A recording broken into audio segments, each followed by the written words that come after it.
Allah Subhanahu Wa Taala yang yang kita semua mungkin akan jumpa kalau kita pernah membedah ataupun menyelongkar salah satu prinsip dalam kawaid dakwah yang ditulis oleh Dr. Ahmad Said, kawaid yang keempat dalam tak silap, iaitu berkenaan dengan balagh.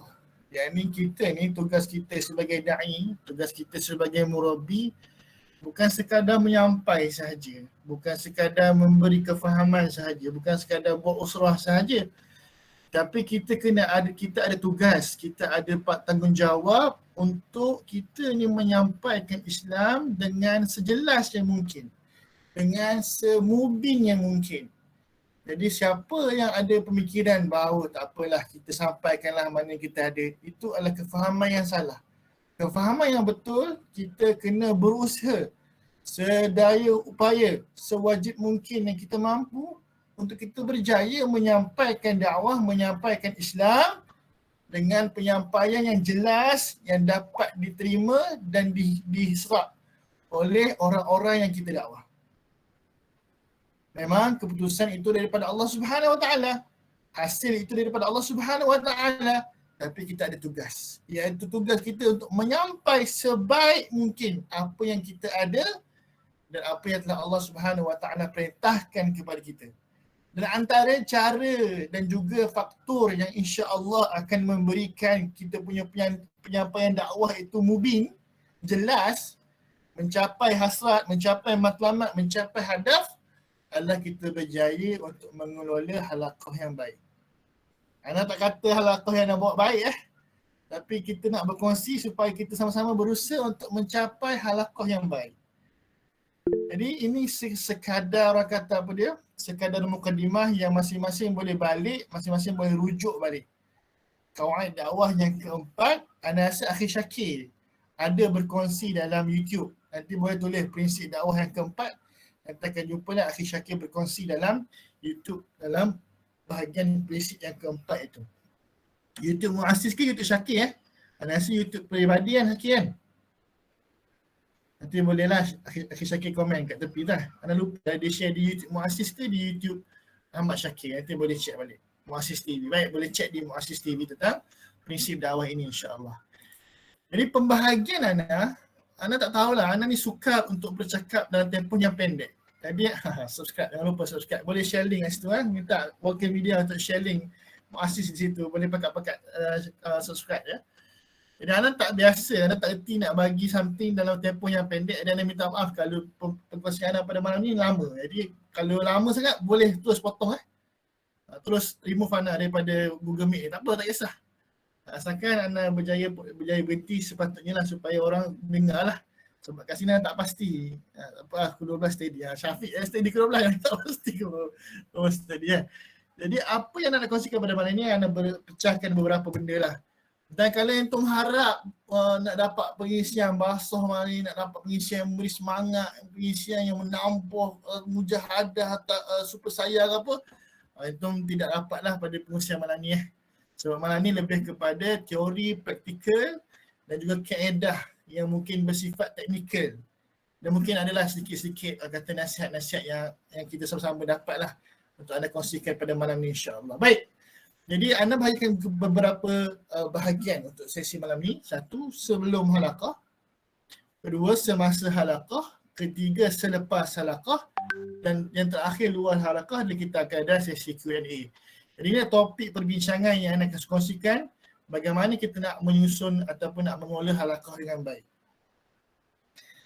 Kefahaman kepentingan halaqah semua anda tak nak kongsikan. Anda yakin orang yang datang ni tahu kepentingan tersebut. Kalau tak tahu kepentingan, boleh rujuk dengan murabi masing-masing insya-Allah. Kenapa nak buat usaha sebagainya, itu boleh rujuk dengan nakib dan murabi masing-masing. Kita pergi kepada pembahagian yang pertama. Pembahagian yang pertama nak kongsikan kat sini adalah berkaitan dengan sebelum halaqah. Dan perkara yang pertama sekali sebelum halaqah, perkara yang pertama kita kena buat sebelum kita mulakan halaqah adalah kita baca bismillah terlebih dahulu. Dan memberi, kita kata memperbetulkan niat kita kembali kenapa kita buat tugas-tugas ni. Dan yang kedua, barulah kita memikirkan benda yang paling utama adalah hadaf ataupun objektif. Apa yang kita capai dalam halaqah tersebut. Dan hadaf ini anda bahagikan kepada dua. Ada objektif yang bersifat umum, ada objektif yang bersifat khusus. Maksudnya dalam kita nak ini okey, minggu ni ada usrah. Ataupun janganlah esok ada usrah baru nak fikir malam ni hadaf kan.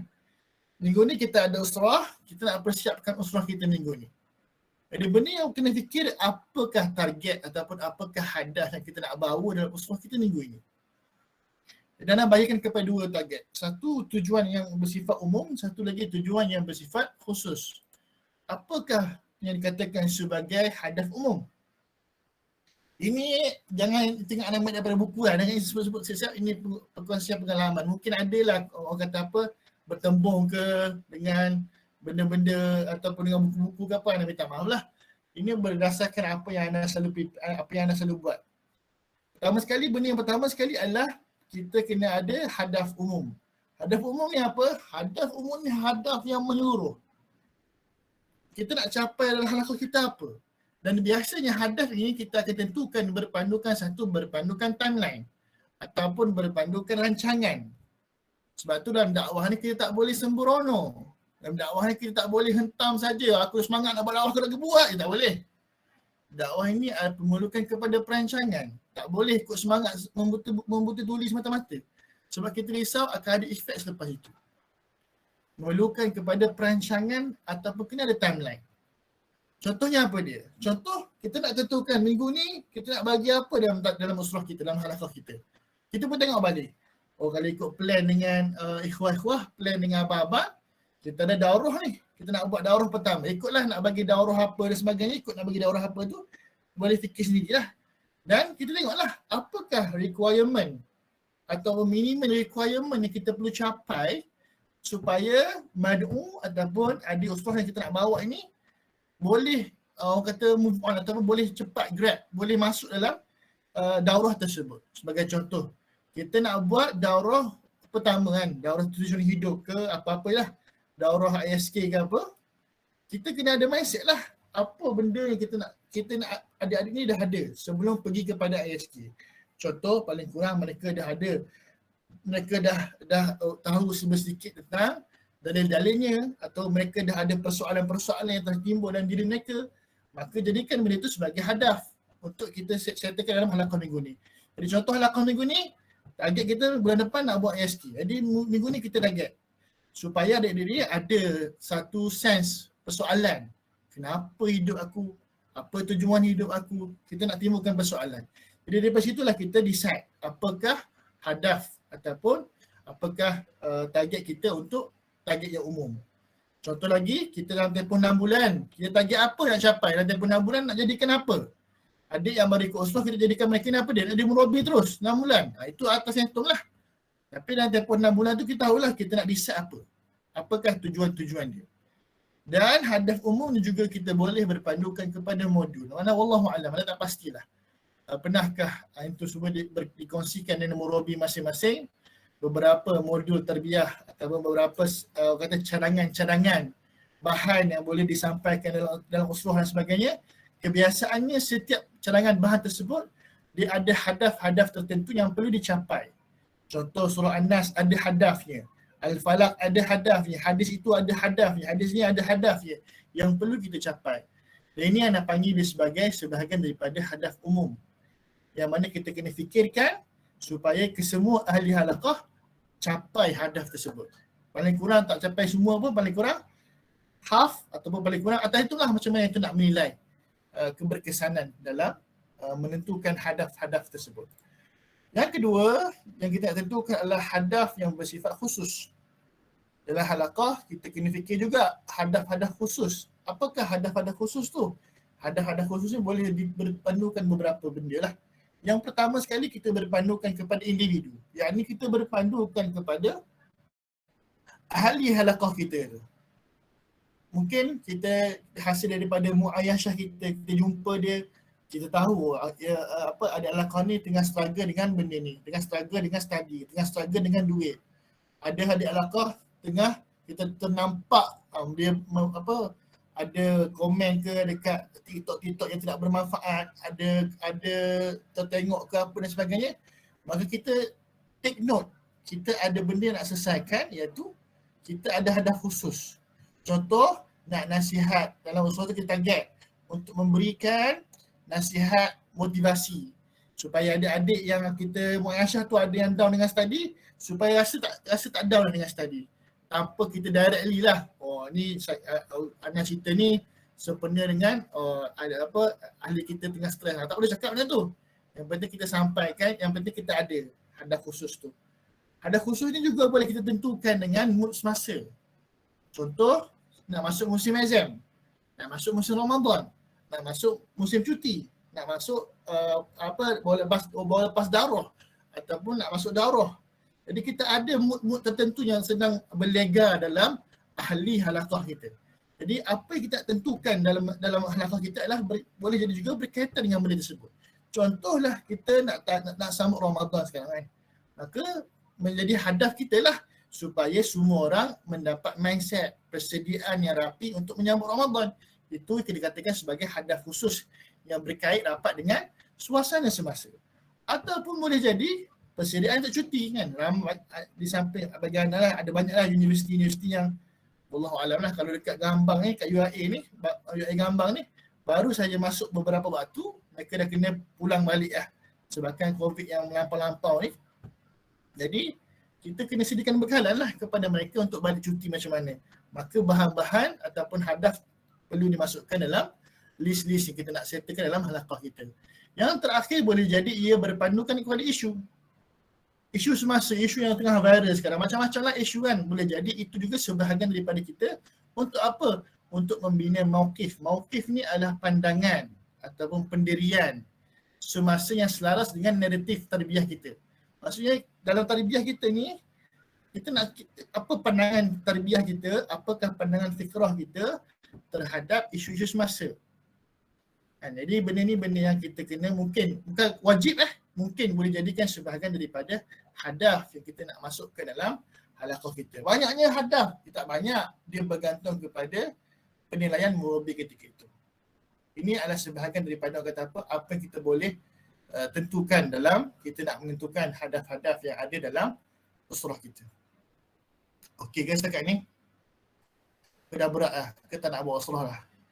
Baiklah ke nak? Okey, kalau okey semua, insya-Allah kita mulakan, kita teruskan dengan perbincangan yang seterusnya. Selepas kita telah meletakkan bahan, meletakkan hadaf, maka kita memerlukan kepada, of course lah, biasa itu jangan fikir bahan dulu fikir hadaf terlebih dahulu supaya apa-apa bahan sahaja kita dapat masukkan dengan hadaf tersebut. Isu yang sentiasa berlaku pada murabbi baru ke atau murabbi yang lama ke, biasanya kita ni akan banyak fikir bahan apa dulu. Ya akhirnya kita tak dapat nak link. Kenapa aku bagi bahan ni? Kenapa kena Anas? Oh sebabnya dulu aku ikut surah, aku dapat Anas. Kenapa aku nak bagi ni? Kita hanya follow tanpa kita memahami hakikat sebenar setiap bahan-bahan yang ada. Maka sepatutnya lah para murabbi, para nakib usrah kena tahu hadaf terlebih dahulu supaya mudah untuk kita decide bahan apa. Sebab Al-Quran Allah Subhanahu Wa Taala turunkan kepada kita ni sebenarnya dia boleh pergi macam-macam. Bergantung kepada hadaf kita. Kalau orang tu baca Al-Quran untuk mendapat sains, dia akan jumpa sains. Kalau orang tu baca Al-Quran untuk menyelesaikan masalah itu, masalah ini, maka dia akan dapat apa yang dia nak. Jadi sebenarnya yang memilih tadabbur, antara benda yang disebut dalam iklanan, pening nak pilih tadabbur, itu semua akan dapat diselesaikan bila mana kita ada hadaf dan juga kita sudah ada target-target tertentu untuk kita capai dalam halaqah kita. Maka kita kena sediakan bahan, dan kunci kepada penyediaan bahan ada dua. Ikhlas dan juga mujahadah. Kenapa nak sebut ikhlas? Sebab apa-apa bahan sahaja sekalipun, kalau kita tidak dapat linkkan hati kita, penyampaian kita dengan Allah Subhanahu Wa Taala, bahan tersebut akan jadi kering. Bahan tersebut akan hanya berakhir di dalam kepala otak kita sahaja, tanpa memberikan nilai tambah dalam kehidupan masyarakat.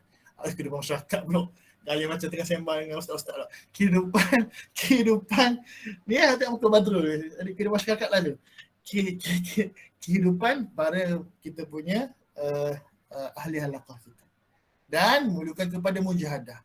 Orang murabbi ataupun nakib yang sekadar baca sikit je, lepas tu menyampaikan, tu goreng hangit. Tidak akan berjaya untuk menyampaikan fikrah itu dengan baik. Hanya suara je tinggi tapi tak ada isi. Tidak akan mampu untuk menyampaikan fikrah ini dengan baik. Tidak tercapailah hasrat kita untuk menyampaikan Islam secara balaghul mubin. Tidak akan mampu. Maka sebab itulah kita memerlukan kepada keikhlasan dan juga mujahadah. Supaya apa yang kita sampaikan itulah yang terbaik yang kita berikan kepada Allah Subhanahu Wa Taala. Kalau nak ceritalah pasal cerita kita korban tu itu nanti pada siang lain lah. Baik. Jadi penentuan bahan ni kita boleh decide, kita boleh lihat bahan ni dia ada beberapa sumber. Sumber yang pertama adalah berpandukan modul lah. Jadi anda minta lah kepada murabi mungkin boleh kongsikan modul-modul untuk pemula macam mana, siapa yang bawa usrah, baru nak bawa usrah, dia ada modul dia. Siapa yang dah bawa usrah ada modul dia. Jadi mungkin para murabi boleh kongsikan kalau belum pernah kongsikan sebelum ini. Jadi kebanyakannya bahan-bahan semua dah ada dalam list tu. Bahan-bahan semua dah ada dalam list tu. Kita boleh tengok dan kita boleh cuba sampaikan. Dan kita boleh tengok daripada situlah bahan-bahan apa yang kita nak gunakan dalam halaqah kita. Yang kedua, bahan yang berpandukan pengalaman. Ada orang, dia based on apa yang didapat daripada usrah dia sebelum tu. Tak ada masalah. Tak ada masalah pun untuk itu recycle balik apa yang itu dapat dalam usrah itu sebelum itu. Tetapi itu tidak boleh menggunakan dia secara tanpa masak. Faham tak? Maksudnya itu ambil terus raw material yang itu dapat daripada usrah sebelum tu, itu campak dalam usrah yang itu bawa pula. Raw material tidak sedap. Makanan yang tak dimasak tidak sedap. Makanan yang tak dimasak akan merosakkan perut.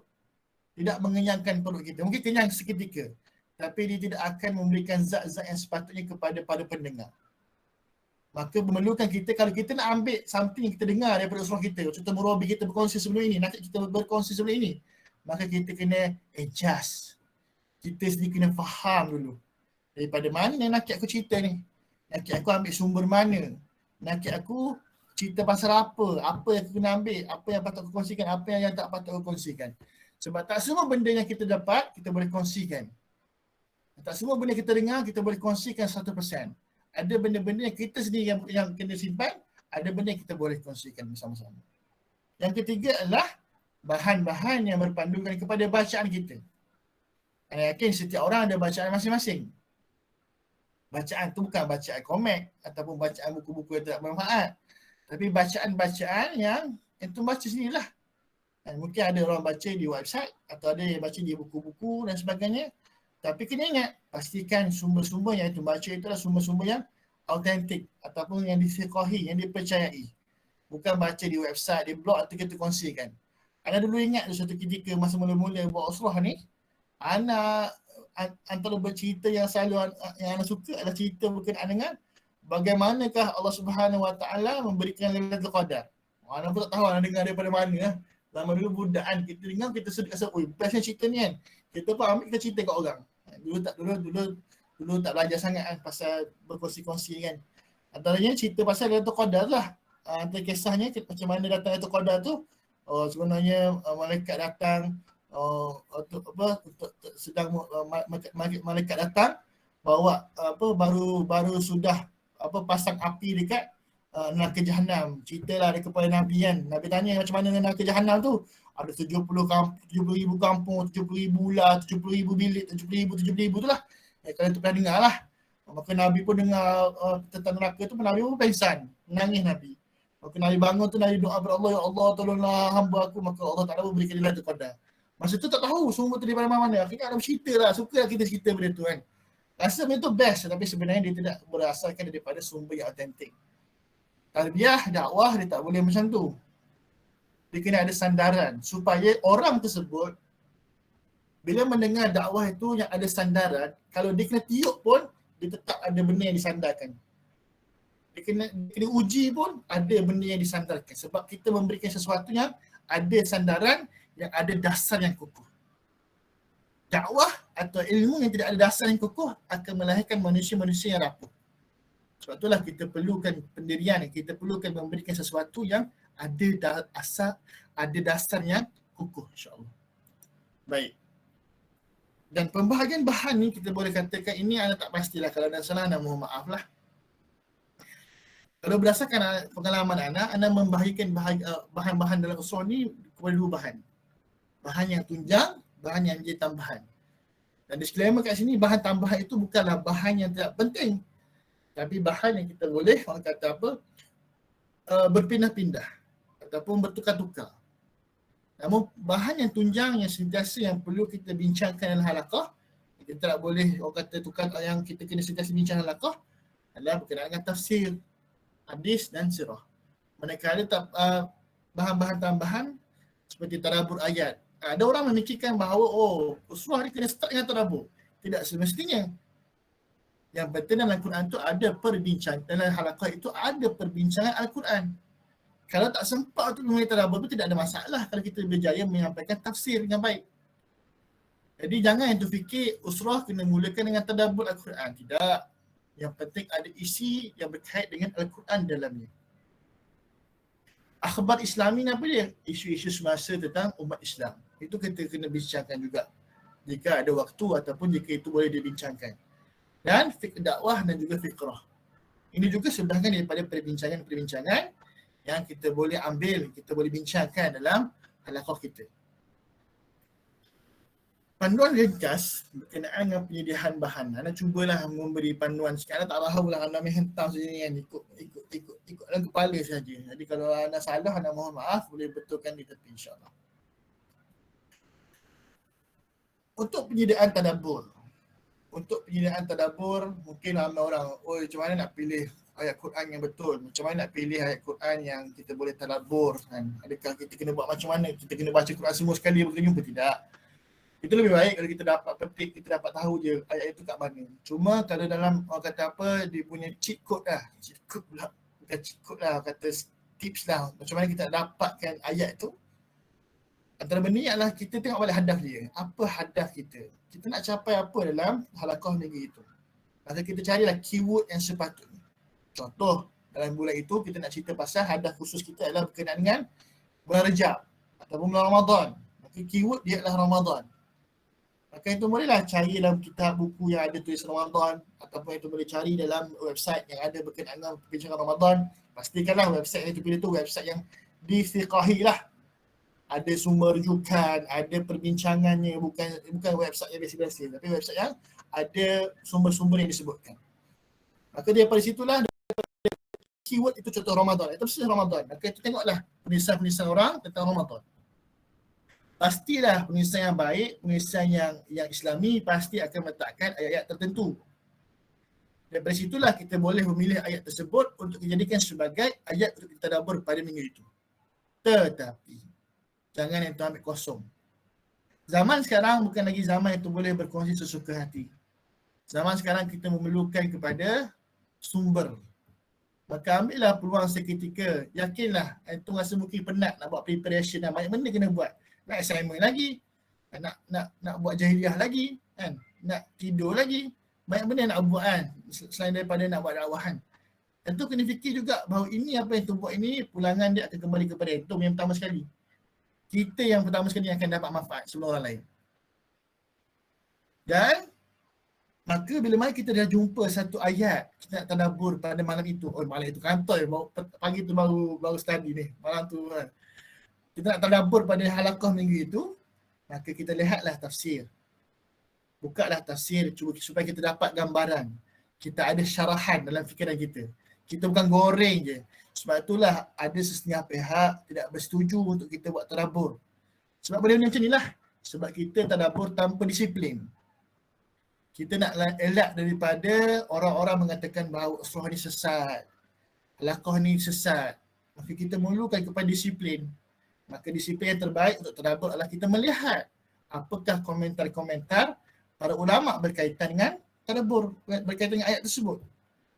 Boleh je buka kat YouTube, tulis je ayat tu. Nanti adalah ustaz-ustaz akan syarah.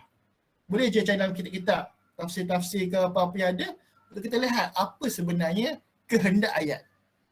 Kena dengan hadaf, kena dengan tafsir, maka silalah untuk kita berkongsi hasil tadabbur kita bersama-sama. Boleh ke nak minta mereka tadabbur? Boleh. Tapi pastikan kita juga ada panduan. Setiap ayat yang kita tengok, yang kita suruh mad'u kita baca tu, kita pun dah baca. Kita pun dah tahu cerita dia apa. Dalam pecahan ayat tu kita tahu cerita pasal apa. Supaya jika adik-adik ini ada yang tersalah, terlebih dalam berkongsi tadabbur mereka, kita boleh pandu balik. Isu yang berlaku kita ni, kita baca satu ayat je. Kita tahu ayat tu je. Ayat yang kita nak kongsikan pada malam tu. Ayat lain kita tak tahu. Tapi sebab itulah timbul masalah yang besar. Kalau kita baca semua sekali ayat yang kita nak baca pada malam tu, insya-Allah kita boleh pandu tadabbur itu untuk capai hadaf. Walaupun mutarabi yang walaupun bukan kita yang kongsi, tapi mad'u yang kongsi, tapi kita boleh tarik poin dia itu untuk kena dengan hadaf yang kita nak decide pada malam itu. Barulah halaqah yang kita buat tu berkesan. Sebab yang menyentuh hadaf tersebut bukan kita sahaja. Mereka pun sebenarnya sedang menyentuh hadaf tersebut tanpa mereka sedar, melalui kita. Jadi murabi nakib usrah ni, dia bukan mudah lah. Sebab tu Nabi-Nabi tu orang-orang yang kuat. Sebab nak sampaikan dakwah ni bukan benda yang perkara yang mudah. Tapi itulah kewajipan. Tak boleh elak. Ini berkaitan pula dengan tafsir. Kalau ada soalan, betul tanya. Tafsir, kalau kita nak menyampaikan tafsir dalam halaqah kita, pastikan kita sudah ada satu rujukan bersama. Contoh, minggu ni kita target untuk habiskan juz amma. Maka carilah buku-buku atau tafsir-tafsir yang mudah yang kita boleh rujuk bersama-sama. Kita boleh tengok, kita punya adik halaqah pun boleh tengok. Supaya masing-masing, Wallahu'alam, kita tahu tak semua orang akan baca. Tapi yang pasti kita telah memberi peluang kepada mereka untuk ada rujukan. Paling kurang mereka tahu kat mana kita sepetik benda ni. Paling kurang mereka boleh baca sendiri. Paling kurang kalau yang rajin tu boleh baca sendiri dan boleh dapat juga lebih lagi daripada orang lain. Cuma tetapi disclaimer kat sini. Itu untuk semua orang. Tapi untuk kita sebagai nakib, sebagai murabi, kita memerlukan beberapa sumber-sumber yang lain. Kita tak boleh mengharapkan satu tafsir sahaja. Supaya apa? Supaya kita boleh, orang kata apa? Bila kita cerita pasal tafsir tu, kita boleh expand lagi. Kan? Kita boleh buka lagi perbincangan supaya adik-adik ni terus berfikir dan mendapat manfaat lebih lagi daripada Al-Quran itu sendiri. Contoh, kalau kita kebiasaannya, kita akan baca buku apa? Buku apa kalau juz amma? Biasanya kita baca dalam surah, kita baca buku apa? Buku apa yang selalu kita baca? Tafsir Manhaji. Ibrah juz aman oleh UQY Ustaz Qaunul Salam. Itu betul, tak ada masalah. Cuma kita sebagai murabi, kita baca apa lagi yang lebih daripada tu? Baca tak tafsir Ibn Katsir? Pada hari ini, teman-teman semua, ikhwan-ikhwan yang Allah kasihi semua, kita dah terlalu banyak dah rujukan yang kita boleh tengok. Bahasa Melayu. Tafsir ni tu boleh tengok macam-macam. Tafsir Munirnya, celik tafsir. Wow. Apa-apa sahaja tafsir yang kita boleh tengok banyak sangat. Antara yang terbaru ni malah yang apa? Yang apa tu? Allah, apa yang buat hari-hari tu? Hari siapa yang hari-hari kat TV tu?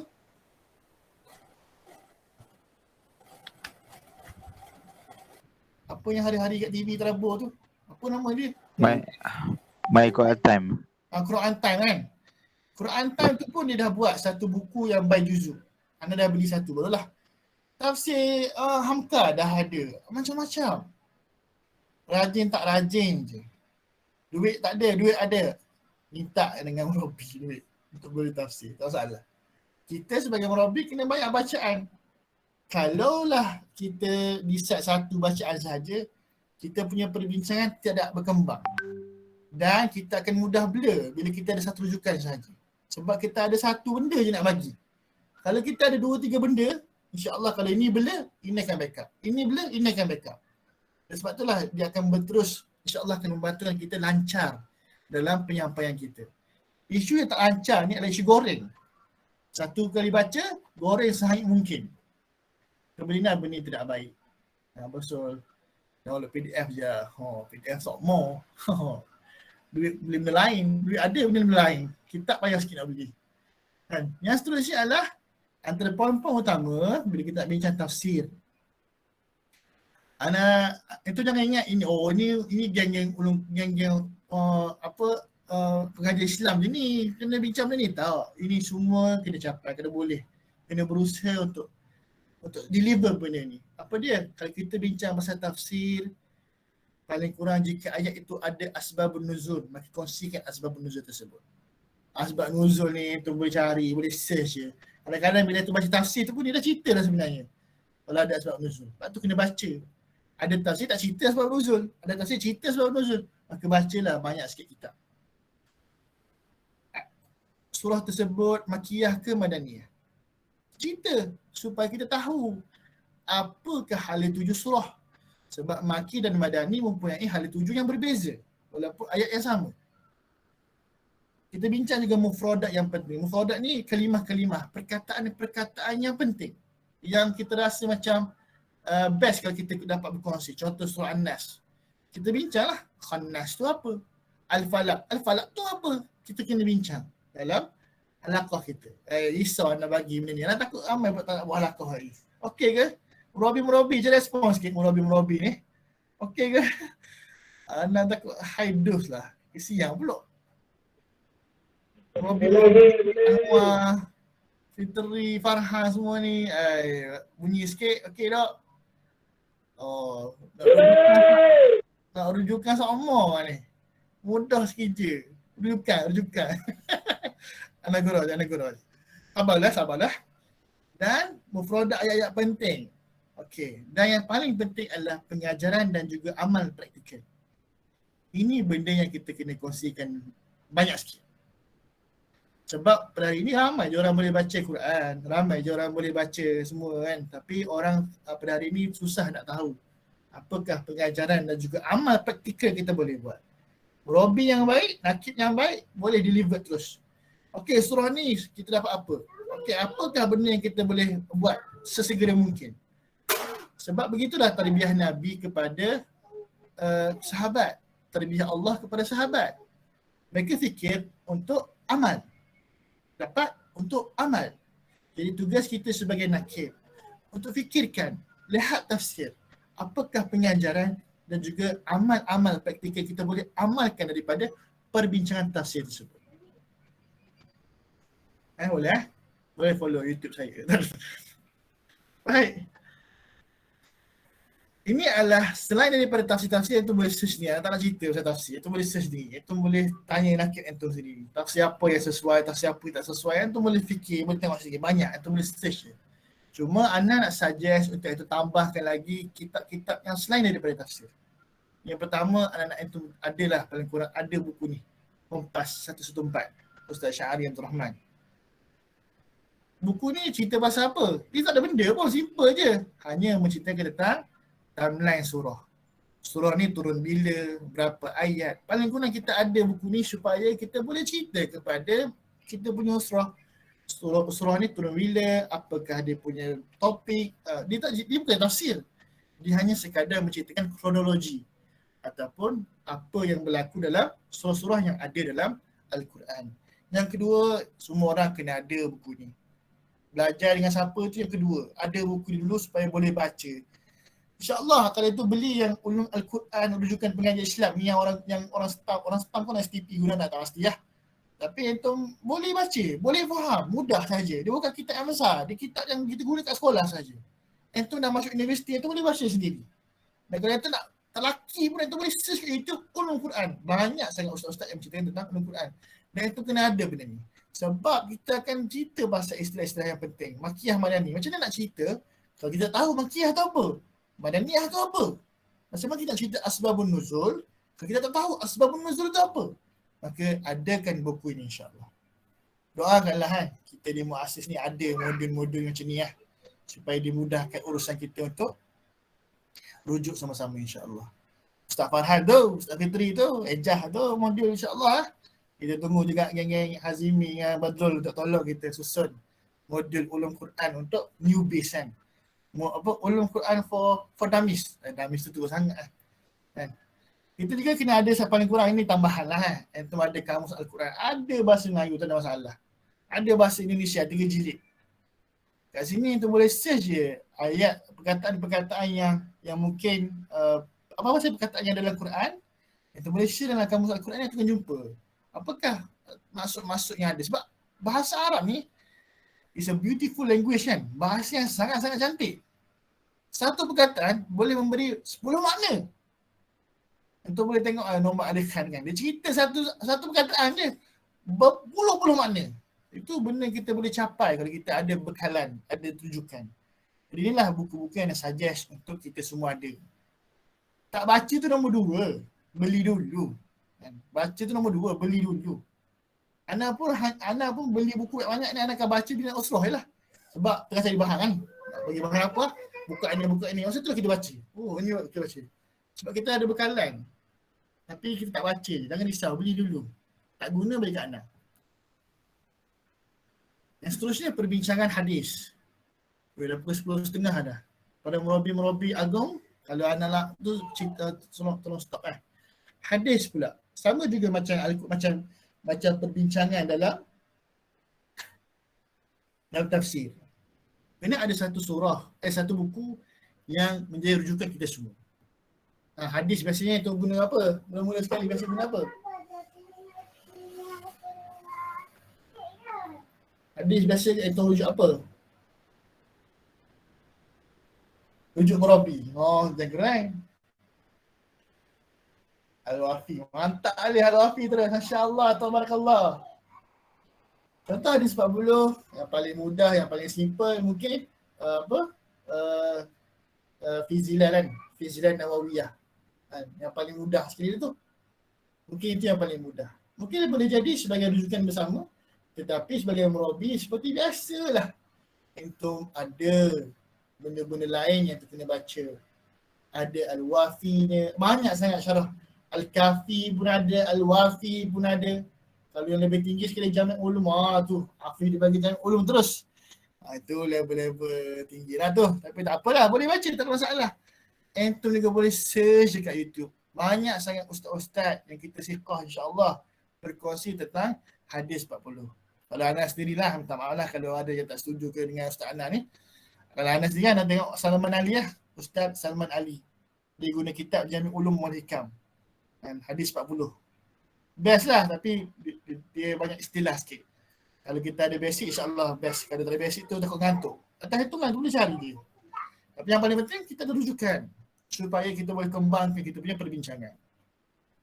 Dan paling utama kalau kita bincang hadis, tolonglah jangan tinggalkan asbab wurud. Asbab wurud ni apa? Sebab hadis tu. Tak mana cari sebab tu? Itu cari dalam kitab-kitab hadis, syarah hadis. InsyaAllah ada cerita-cerita pasal asbab wurud. Sebab-sebab hadis tu diturunkan belum. Hadis itu disampaikan oleh Nabi SAW. Status hadis sahih ke dhaif ke, itu kena cerita, kena tahu. Tapi yalah, bila nak cerita tu kena tahulah. Biografi perawi, kena cerita juga kalau boleh. Terutama yang riwayat tu sahabat. Cerita siapa sahabat ni. Sebab kadang-kadang hadis yang disampaikan oleh sahabat tu ada kaitan dengan siapa sahabat tu. Ada kaitan dengan sikap sahabat tu. Barulah hidup hadis tu. Sebab kena dengan orang yang macam mana, kita tahu orang yang mendengar tu siapa, orang yang menyampaikan tu siapa, kadang-kadang boleh relate. Kenapakah orang ni dapat hadis ni? Dan kenapa hadis ni penting untuk kita?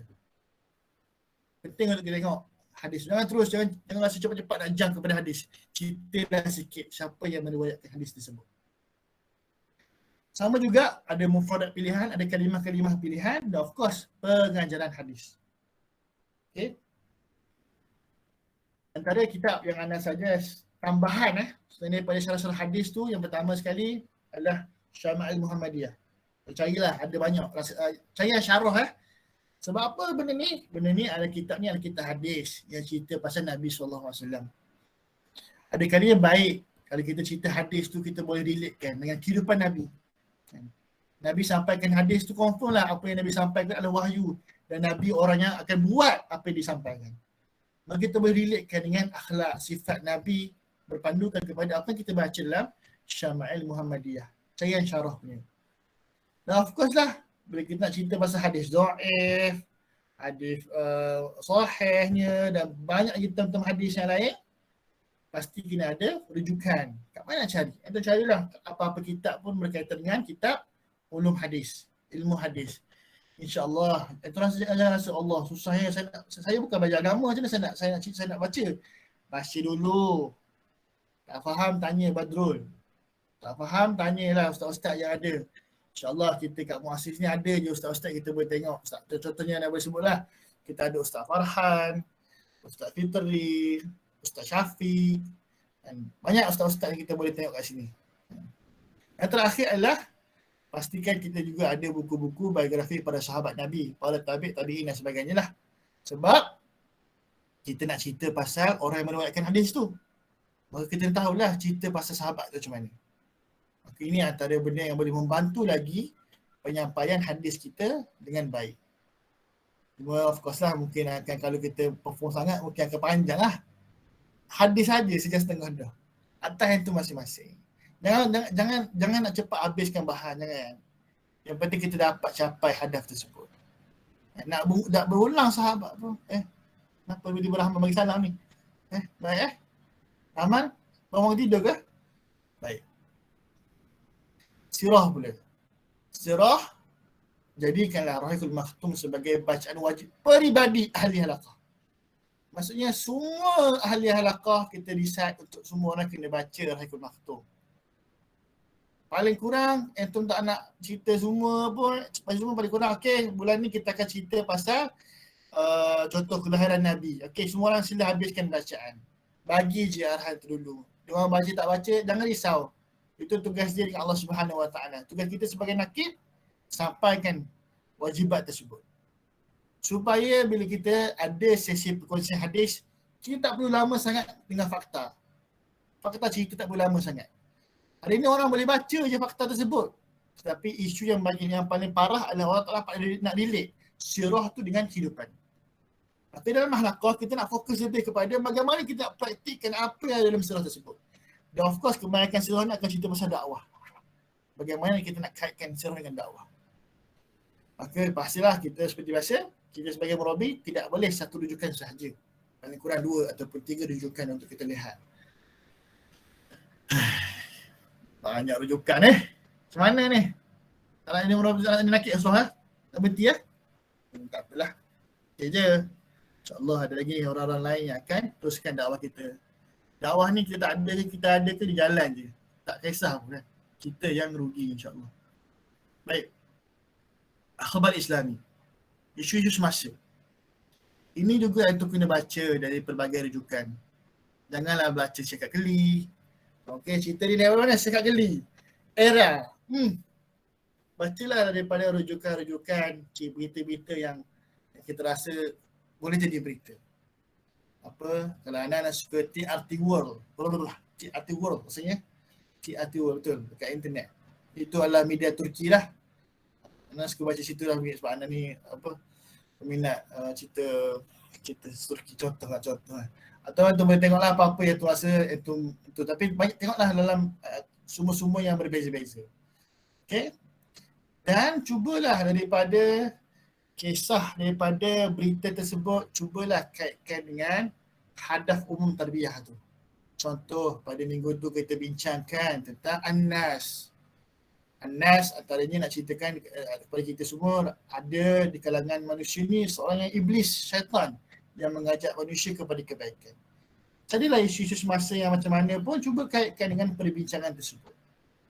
Dan sebelum kita bincang isu semasa dalam halaqah kita, minta pandangan dan juga nasihat daripada murabi kita, daripada ahli halaqah kita, usrahmat kita, supaya kita dapat gambaran ataupun mauqif pendirian pandangan yang selamat. Sebab kalau kita berdasarkan pandangan diri kita sahaja, kita tak nampak cacat-cacat lain yang orang lain nampak. Ana hampir-hampir nak menjadi salah seorang orang yang berkongsi cerita tentang KJ punya anak tak cocok vaksin. Ana hampir-hampir nak marah tengok video tu. Lama-lama kelamaan barulah tahu rupanya ada isu dari sebab cerita tu kan. Cuma katanya kita kadang-kadang kita tengok kita rasa kita dah betul. Tidak. We need others untuk betulkan diri kita. Sebab itulah kita tengok hari ni banyak jugalah fitnah-fitnah yang melanda da'i-da'i di media sosial. Kan? Ramai orang buat video, best tu buat video. Cerita benda tu, cerita pasal benda ni. Tapi banyak yang telah menimbulkan fitnah. Sebab apa? Sebab dia cerita tanpa dia menerima nasihat online. Betul tak kalau cerita ni kan? Betul tak dalil ni? Betul tak sandaran ni kan? Dia main cerita je kan? Jadi benda ni akan menimbulkan kesalahfaham dalam masyarakat. Jadi kita kena sentiasa berbincang, syura, supaya kita dapat pendirian dan pandangan yang sama. Supaya usul kita pun sama pandangan, usul lain pun sama pandangan. Akhirnya kita boleh bersama-sama dalam pandangan yang sama. Baik. Fiqh dakwah. Fiqh dakwah ni antara perbincangan dalam kita boleh bincang jugalah dalam halaqah kita. Cumanya kita jangan gopoh lah kan. Baru je buat usrah, nak suruh adik kita, buat usrah juga. Baru jumpa je, dakwah, wajib, syahadatul haq. Mati budak tu. Nak buat dakwah. Sebab kita tergopoh-gopoh.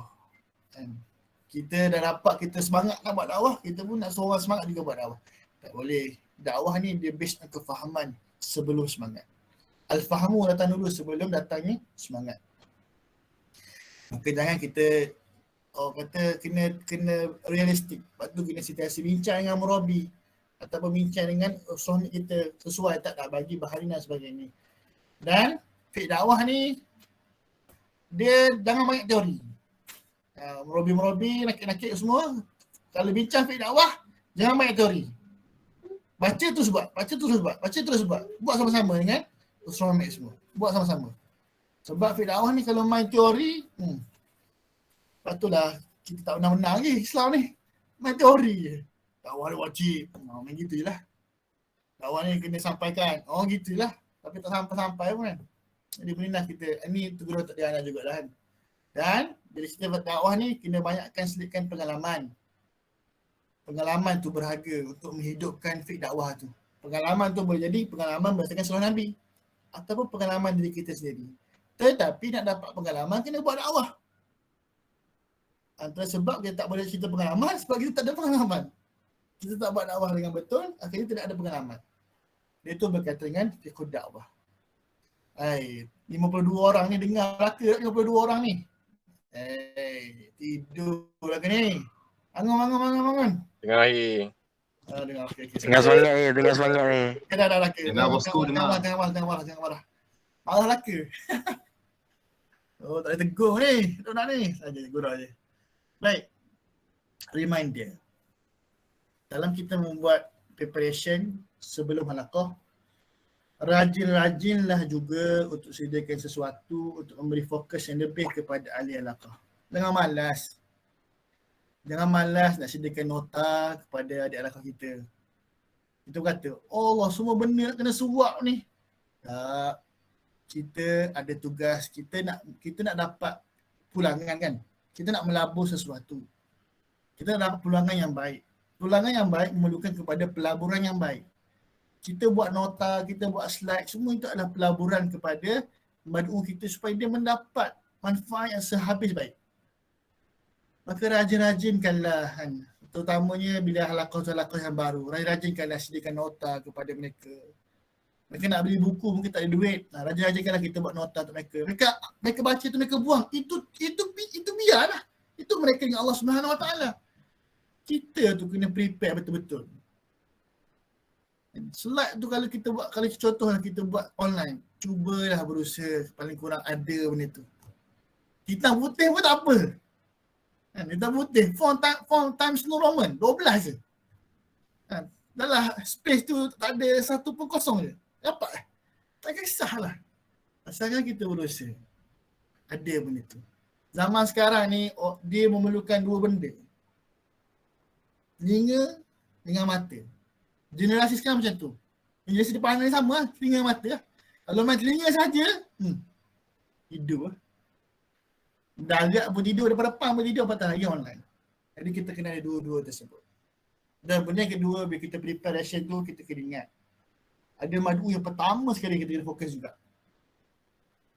Betul Alif, guna Canva kan? Ni anak guna Canva ni. Tukar-tukar ayat je. Atau kata, wah lawannya slide. Padahal slide tu dah orang buat dah. Dia tukar ayat je kan? Tapi jangan kata sangatlah. Ada orang tu diguna Canva juga. Tapi dia tak ubah. Ada kadang-kadang tertinggal. Kantor tak habis edit. Contoh kan. Yang kedua adalah kita kena ingat bahawa kita adalah, kita nak menyampaikan something, kita lah madu yang pertama. Sebab apa? Sebab kita nak dapat manfaat itu terlebih dahulu. Sebab itulah kalau Nabi kan, Nabi SAW dengan para sahabat ni, kadang-kadang kita tengok tak berjaya sangat pun dakwah kan, Nabi-Nabi yang ada. Tak berjaya sangat pun dakwah dia. Sikit je orang ikut dia. Tapi kenapa dia sustain untuk betul-betul berada kat situ? Sebab dia tahu dia dah dapat manfaat yang sangat banyak. Dia sendiri dah dapat manfaat yang sangat banyak. Sebab tugas kita adalah kita lah madu yang pertama. Kalau kita rasa orang tak dapat apa kita sampaikan, yakinlah kita dapat apa yang kita sampaikan. Ana paling banyak belajar, paling banyak faham tentang dakwah, tentang fikrah bila ana mengisi. Kadang-kadang dengan bukan kata murabi tak baik, murabi tak faham. Kadang-kadang kita duduk dalam surah tu kan, dia mungkin kita lah kan tidur ke, tak ngantuk ke, ataupun murabi tu pun nak buat slide ke apa kan, kita tak ingat lah. Tapi bila kita sampaikan tu, kita dapat kefahaman tu. Kadang-kadang kita sudah sampaikan dah tahun lepas, tahun ni kita sampaikan lagi, kembang. Sebab sifat kepada dakwah ni dia tidak statik. Antum baca tafsir Quran pun ya, sampai sekarang pun masih lagi ada orang yang menulis tentang tafsir Quran. Sebab apa? Quran dia tak statik, dia kembang. Kita kembang juga. Sebab lepas usrah makan. Baik, yang seterusnya ya. Semasa halaqah. Soalan Abiah. Okey, setakat ni okey guys, sebelum halaqah kita seminit kalau ada apa-apa. Sebelum halaqah.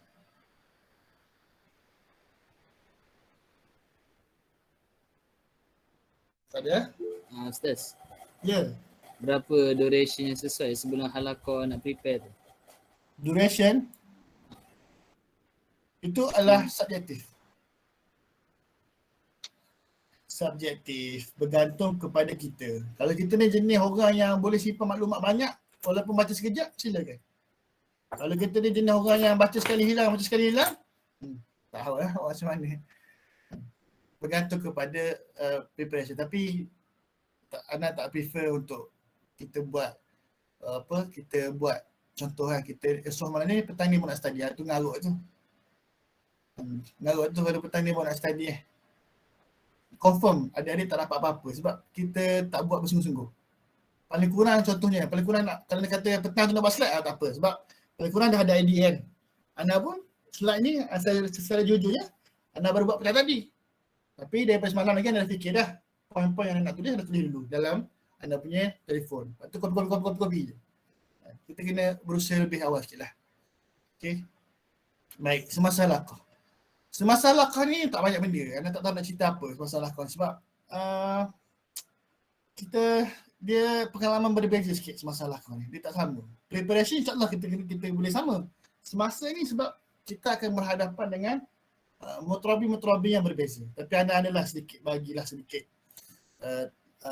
benda-benda kita boleh bincangkan. Yang pertama sekali, antara benda kita boleh buat adalah sebelum kita fikirkan tentang masuk bahan baru atau masuk perbincangan yang baru, kita kena mulakan dengan perbincangan halaqah sebelum ini. Kan? Apa yang kita bincang sebelum ni? Benda ni kita boleh recap dengan perbincangan. Sama ada dengan soal jawab ke? Kita start dulu, kita soal jawab dulu. Apa. Minta pandangan dulu apa. Biasanya kalau minta pandangan, semua orang akan tak tengok buku je. Buku mana yang tulis tu? Buku Rata Osrah ada 10 kan? Kejap buku ni kan? Semua cari buku Rata Osrah. Tak jumpa Tak adalah hero. Mesti akan ada hero yang akan keluar. Dia pun akan share nota dia. Kita mesti berikan nota dia. Biasa ada tu pengalaman. Jadi kita kena tanya. Dan jangan sedih lah kalau tak dapat jawapan. Memang biasa tu. Semua lupa betul. Jadi kita cuba buat supaya kita paling kurang kita boleh access lah sejauh mana mereka ni faham tentang perbincangan sebelum itu. Supaya bila mana kita nak masuk perbincangan baru, kita boleh petik sikit, tarik sikit perbincangan yang kita bincang sebelum ni. Kalau Ana sendiri yang memang suka lah sebelum sesi usrah tu buat quiz ataupun selepas usrah buat soal jawab. Itu atas kita masing-masing. Yang kedua, pastikan penggunaan kata ganti nama yang tepat lah. dalam surah ke, dalam ceramah pun sama je sebenarnya. Iaitu kita kena sentiasa gunakan istilah kita. Kalimat tu ada lah. InsyaAllah kan. Kalimat. Tapi hadiah lah tak ada kalimat di sisi Allah Subhanahu Wa Taala saja. Baik. Penggunaan kata-kata nama. Ini penting juga. Kita tak naklah sentiasa guna ana ataupun entum kena ni, entum lah punca, entum mana masalah, entum lah jahiliah, entum lah futur, entum. Kita guna entum. Dia tak cantik, dia ada nilai psikologi dalam kita punya dakwah. Kita kena gunakan sentiasa gunakan kita. Kalau rasa kita janganlah futur kita. Kita kena buat dakwah kita supaya apa dia? Entum. Kalau anak aniyah, entomiyah. Entomiyah tu makanan kegemaran orang Mesir. Itu lain tu. Ni siapa ni? Siapa nakik kepada Auza'i ni? Minta tengok sikit. Baik Jadi penggunaan kita supaya kita ada nilai kebersamaan tu. Nilai kebersamaan dalam kita nak mendapatkan manfaat sesama kita. Baik. Dan seterusnya, kita sebagai nakik perlu bijak mengawal dan meletakkan ruang perbincangan. Biasalah kan kita suka kadang-kadang suruh, okey ada pandangan tak? Oh ada ni tak? Oh boleh nak share terabur tak? Kita suka kan sebab kita rasa dia akan menghidupkan lagi halakah kita. Itu betul. Tapi kita sebagai murabi, sebagai nakik, kita kena tahu batas dia. Bila kita kena stop, siapa kita boleh bagi untuk bercakap. Sebab walaupun semua orang boleh bercakap, ada certain waktu, ada orang kita kena diamkan. Bukan kita tak bagi dia cakap. Tak. Sebab kita nak wujudkan satu hadaf, satu kefahaman. Kalau ramai-ramai orang berkongsi, dia akan menambah kefahaman. Oh, cepat. Kalau itu usul dengan orang yang lama tak apa. Terutama adik-adik baru ni kan. Jadi kita kena ada cara, kita tahu. Ni terlebih ni, ni tak kena dengan ni. Kita cuba untuk kita pandai kawal. Kan? Boleh, kita latih orang bercakap tapi kita kena pandai pandu. Nanti dia orang pula jadi murabi kepada kita. Jadi akhirnya dia jadi geng kesembang. Dan seterusnya kita kena pandai untuk membina, bukan kita kena pandai, kita kena cuba untuk membina cambatan di antara setiap bahan halaqah yang kita pilih. Itu janganlah pilih tadabbur. Pilih tadabbur ayat ni, tafsir surah ni, hadis ni, lepas tu lain-lain. Dia tak berkait. Atau kena cuba wujudkan jambatan di antara perbincangan tadi dengan perbincangan sekarang dan perbincangan selepas ini. Supaya nampak tarbiyah tu cantik, tersusun. Madu yang mendengar pun macam, wah abang ni macam abang tak goreng ni, tak banyak pun. Biasa orang goreng ni dah lebih. Kalau dia tak goreng dia akan nampak cantik.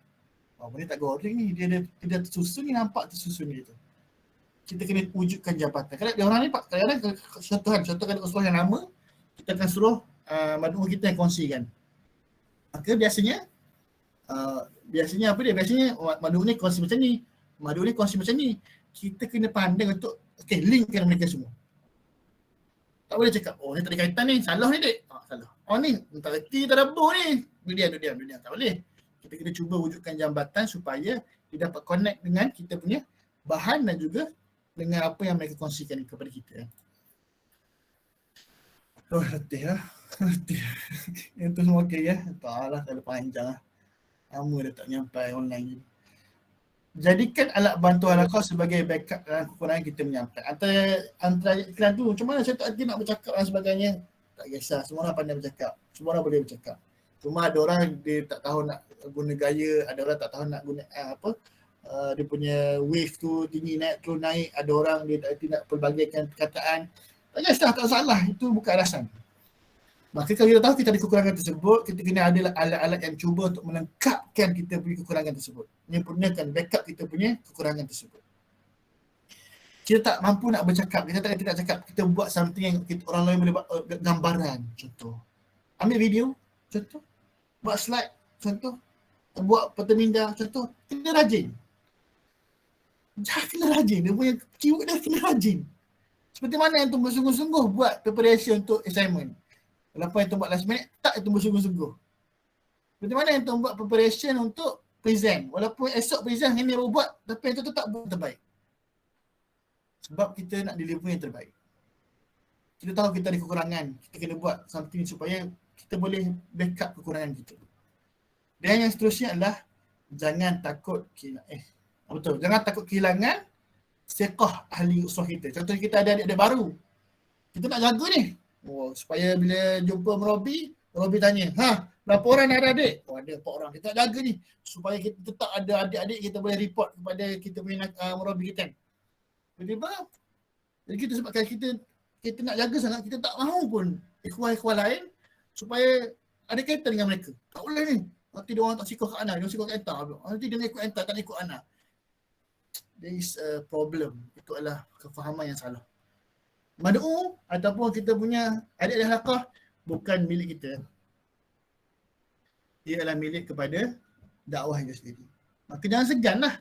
Jangan takut, jangan malu untuk minta bantuan daripada lain. Contoh, dalam usul kita tahu ada seorang ni yang memang banyak sangat pengalaman dakwah. Dia mungkin boleh cerita tentang fiqh dakwah. Kita panggil dia. Mari boleh tak sharing dengan aku malam ni? Usul aku malam ni. Boleh?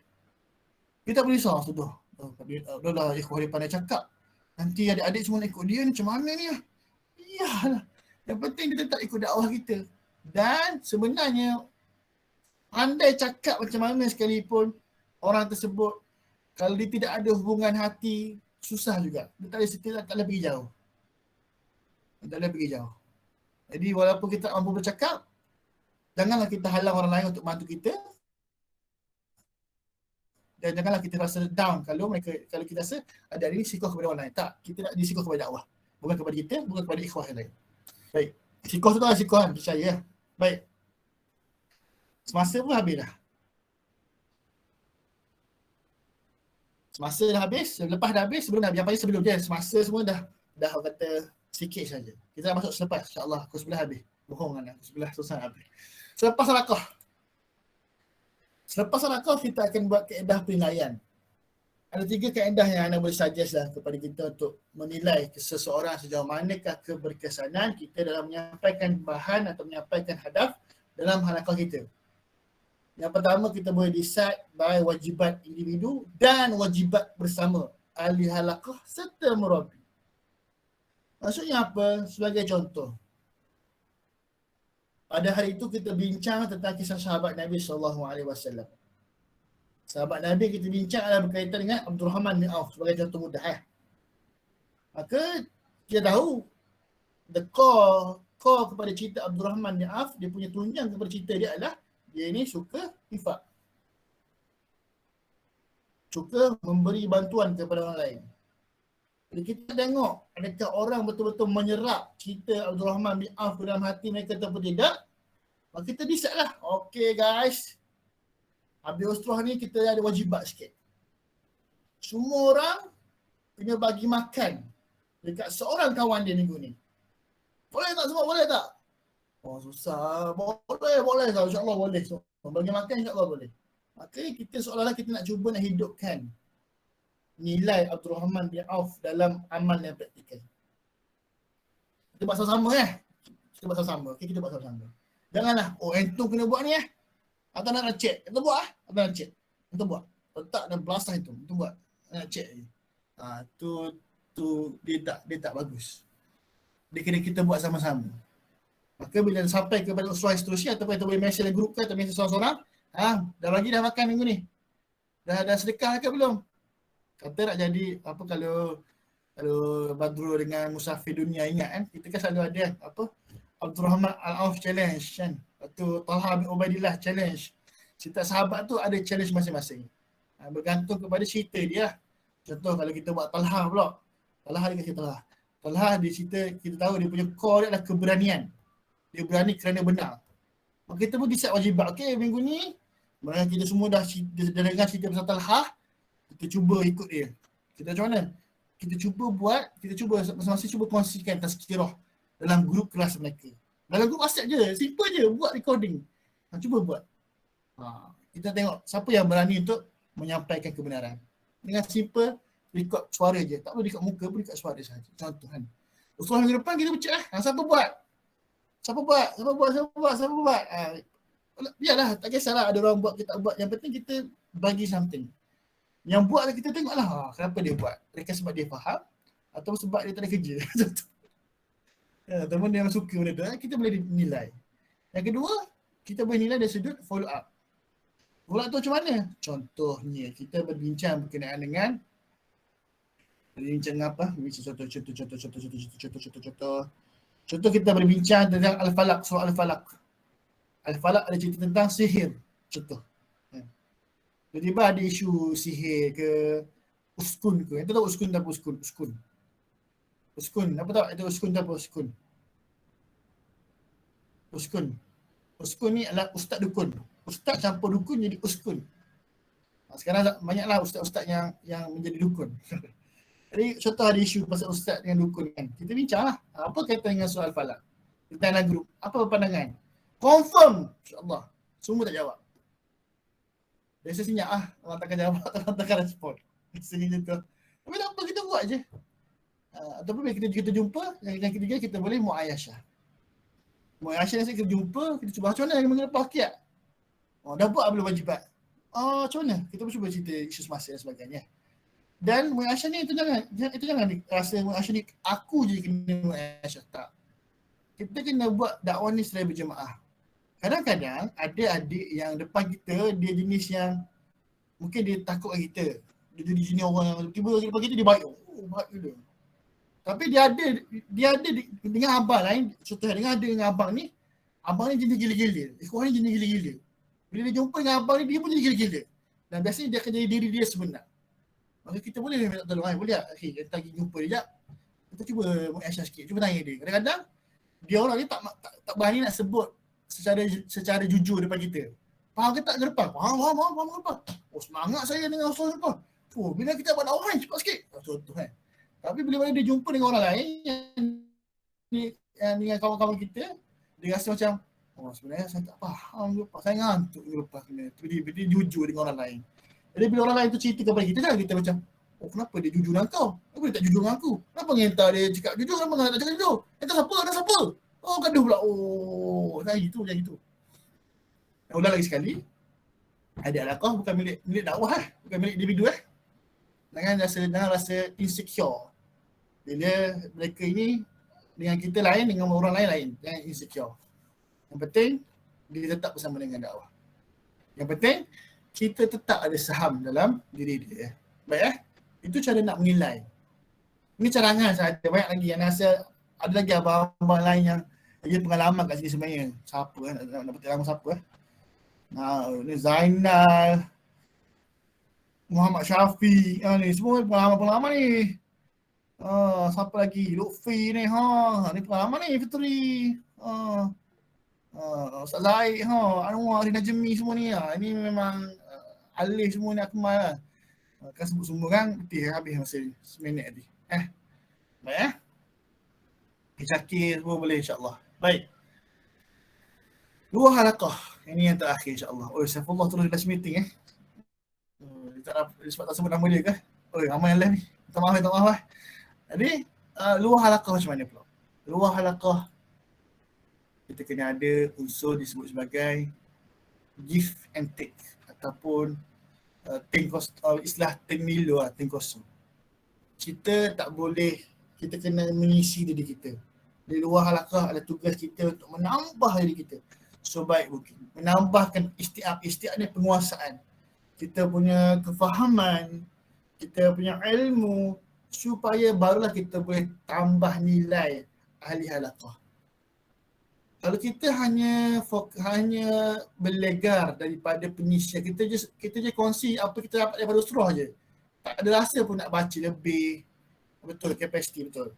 Tak ada masa pun tak rasa pun nak baca lebih lagi. Tak rasa pun nak dengar video-video lain. Maka kita akan nilai tu sikit lah. Macam dah sebutlah, kita nak melabur, kita nak dapat keuntungan yang paling tinggi kita boleh. Kalau kita bagi pelaburan yang rendah, keuntungan mungkin dapat, mungkin tak. Dapat mungkin rendah. Tapi kalau kita bagi yang tinggi, insya-Allah kita akan dapat yang lebih. Dan adalah beberapa benda yang kita boleh cuba di luar halaqah. Benda-benda kita boleh fokus. Satu, jangan malas dengan isu semasa. Mentang-mentang lah kita ni suka Quran kita baca. Betul dah, betul tu Quran tu. Tapi kena tahu juga isu-isu semasa yang berlaku. Apa isu semasa sekarang yang berlaku? Isu global. Apa isu global sekarang?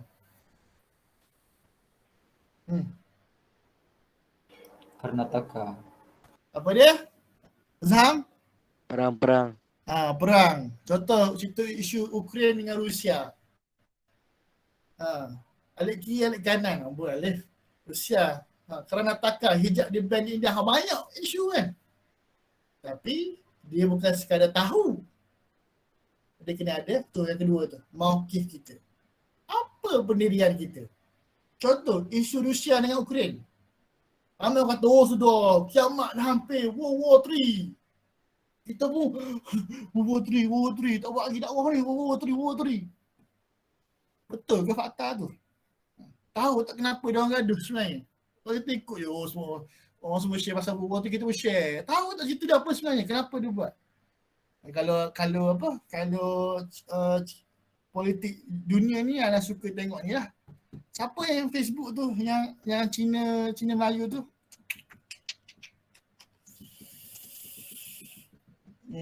Apa nama Facebook tu? Apek Cina?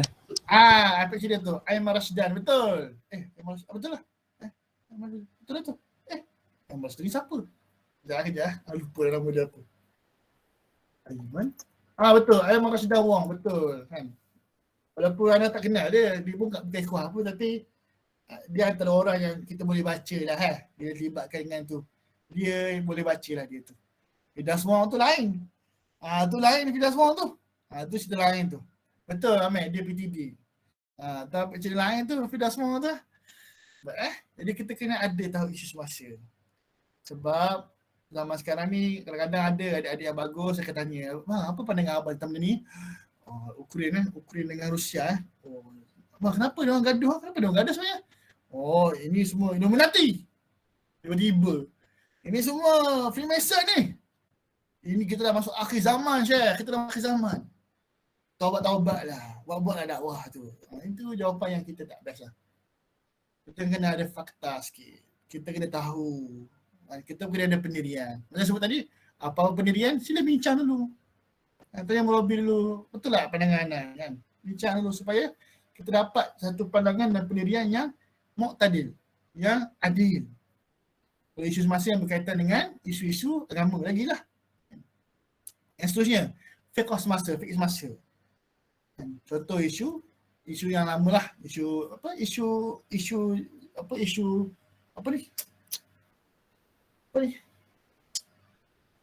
soft jarak. Tak habis-habis kan?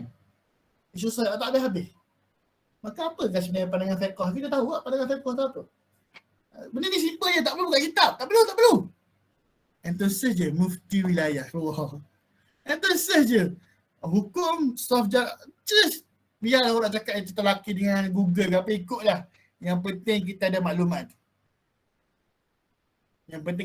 Kita ni bukan ulama' Syekh nak baca kitab banyak-banyak. Kita ni orang biasa, yang penting kita ada asas tu.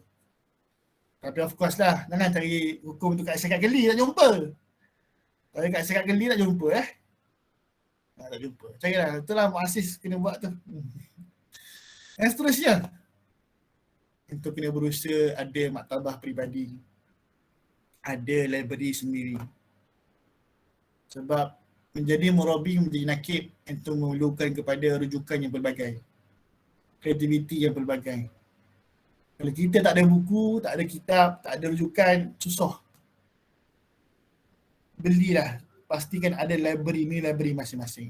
Dan tolonglah belilah buku-buku yang pelbagai.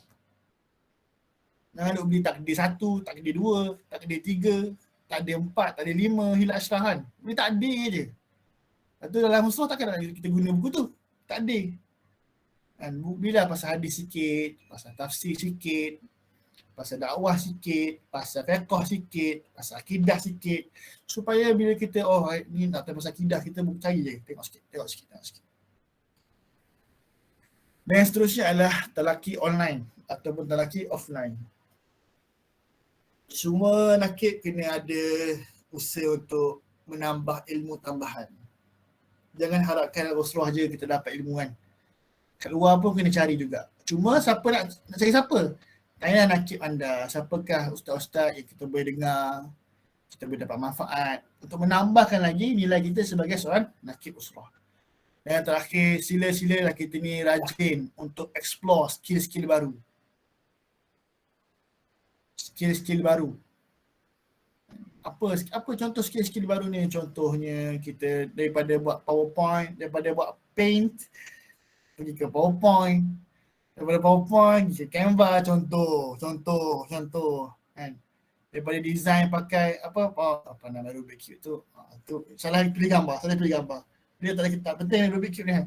Apa-apalah skill-skill yang boleh bantu kita dalam dakwah kita. Kan? Boleh bantu dalam dakwah kita.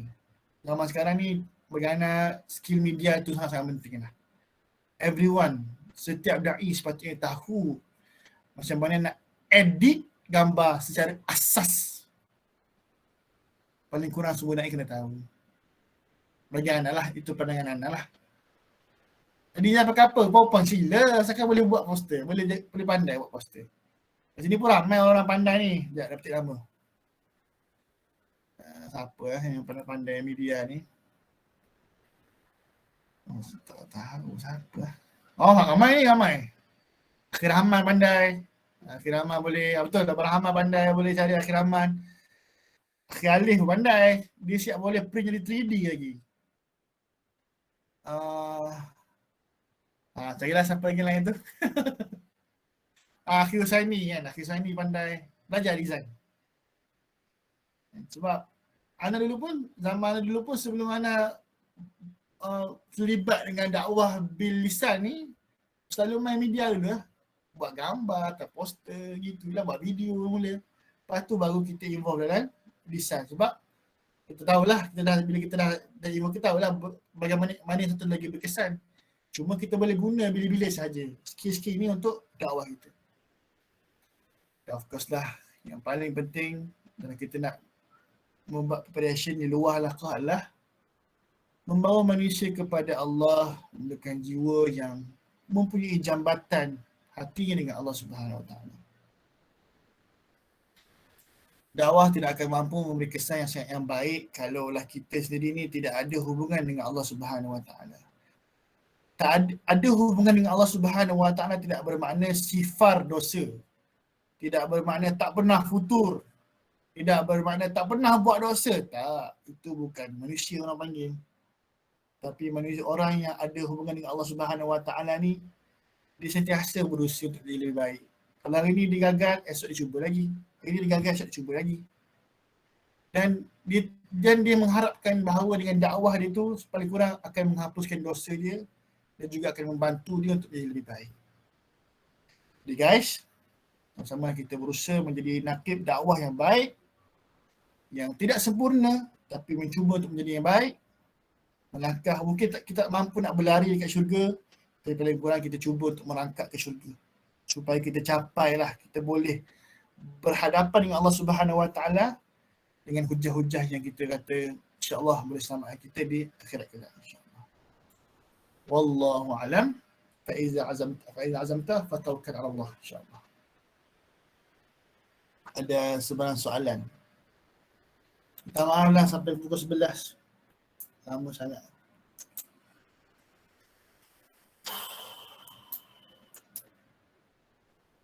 Salam.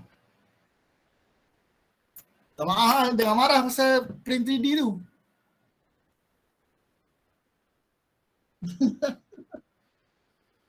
Ya.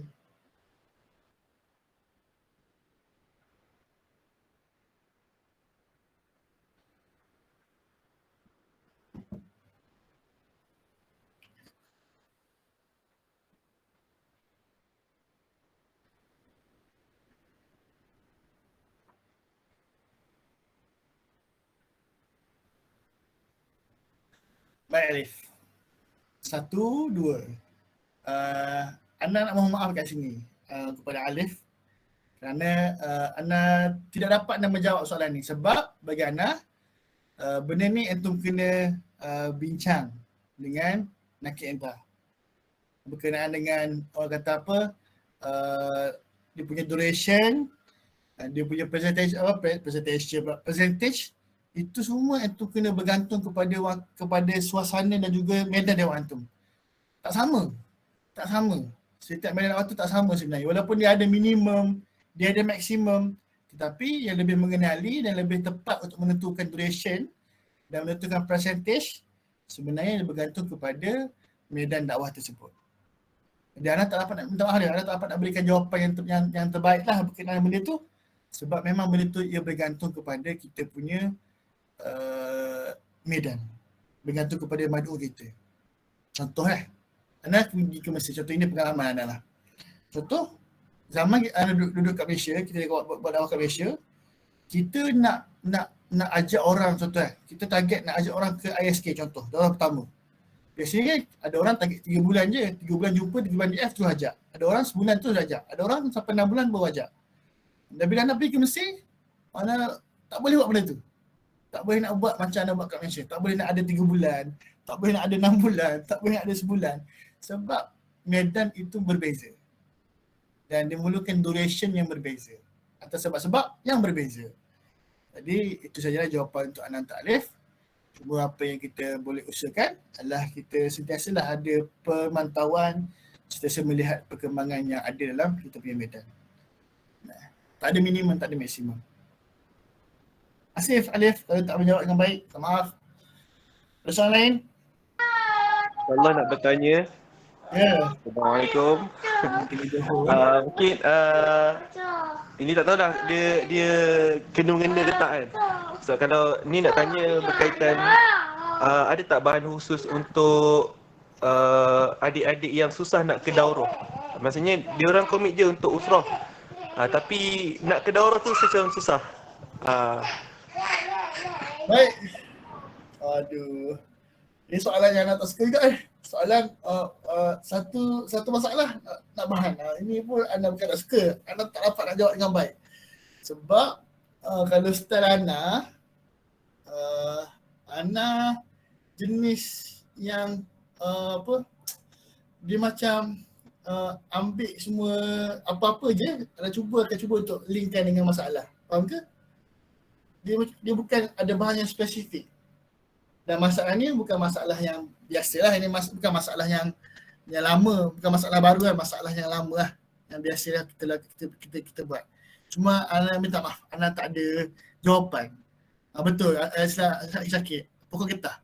Istilah pokok getah. Maksudnya apa-apa bahan je, tapi kita dengan preparation kita boleh kaitkan dengan concern-concern semasa. Sebab itulah Rahman sempat tak ada cerita pasal hadas tadi Rahman? Ke baru masuk lambat Rahman?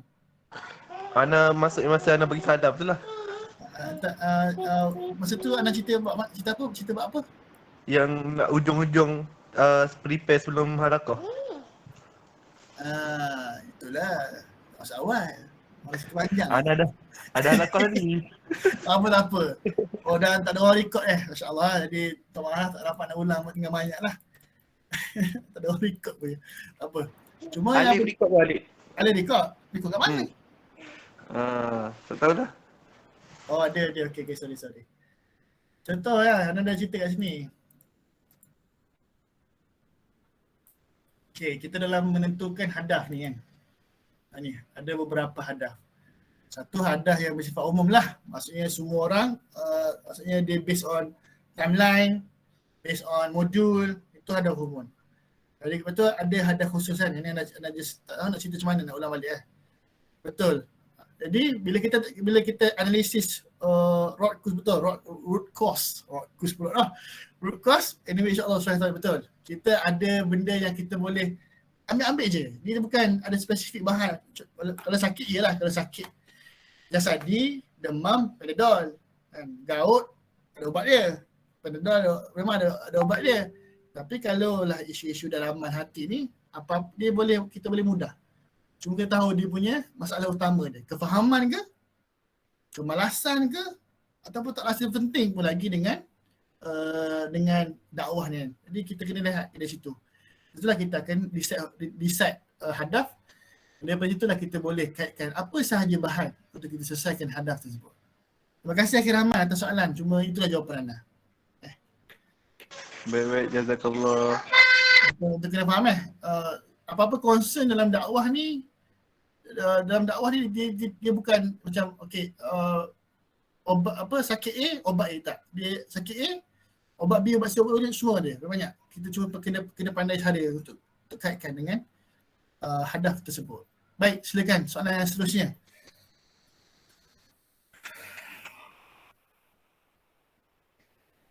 Itu yang datang ni dipaksa ke? Baik, teruskan. Ada soalan lain tak?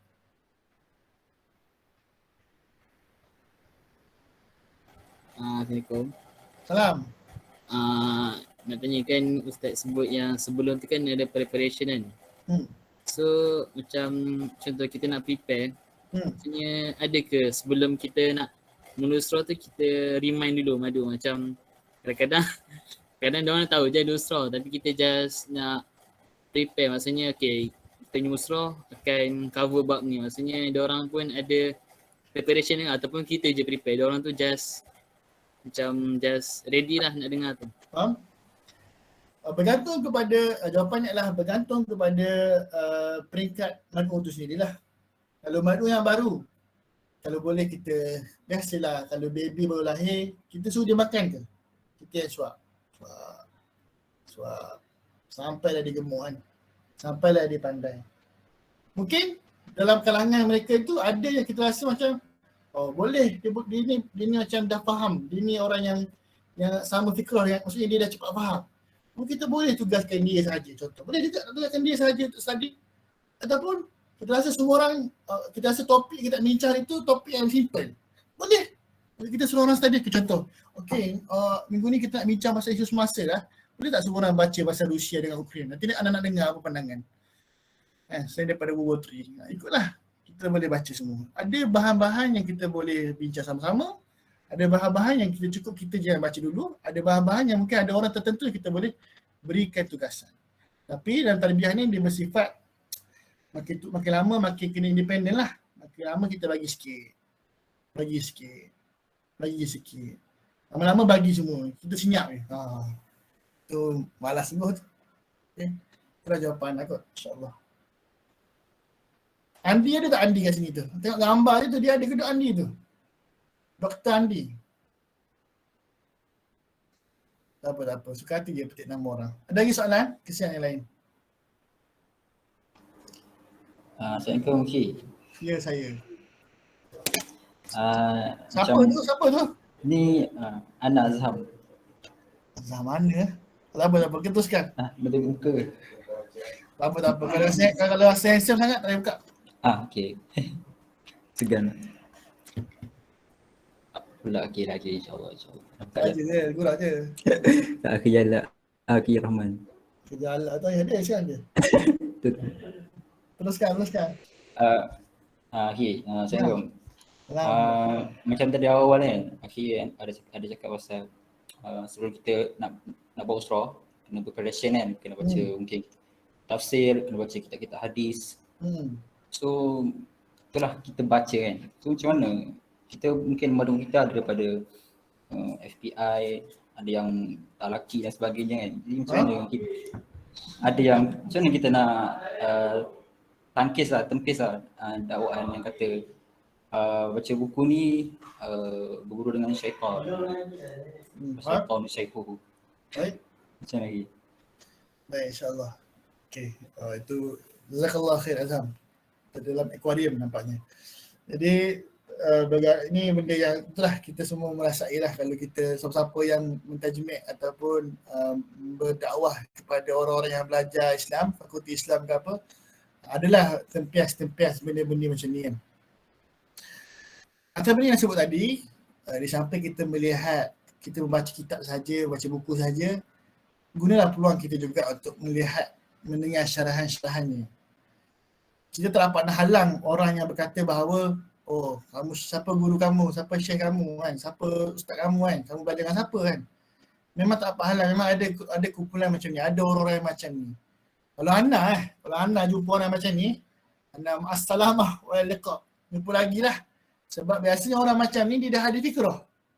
Dia dah ada pandangan. Dia dah ada stand. Kadang-kadang dia datang usaha kita tu nak uji kita saja. Tapi itu bergantung kepada Muayyasyah lah. Bergantung kepada Azhar. Macam mana Azhar dah kenal madu-madu Azhar. Lepas tu lah kalau Ana kan. Kalau Ana, mungkin orang lain pun sama jugalah. Kebiasaannya Ana sendiri akan sebelum start usrah tu akan jumpa dululah. Maksudnya kita akan betul-betul kenal tu. Badrul ni macam mana. Musafir dunia ni macam mana. Contohnya. Jadi kita tahu dia ni dah ada fikrah ke belum. Dah ikut apa ke belum. Dah ada manhaj ke belum? Jadi bila kita tahu perangai-perangai, kita tahu dia punya background, maka kita adalah part-part yang kita boleh berhati-hati, part-part yang kita boleh, orang kata apa, ambil hati kan. Ada part-part kita boleh berhati-hati, ada part-part kita boleh boleh ambil hati. Apa maksud dia? Maksud dia contohlah, ada madu kita ni yang belajar agama. Kita pun berkenal dengan dia, kita berkawan dengan dia, kita bergaul dengan dia, kita pun baru tahu. Oh dia ni suka tengok contohnya Ustaz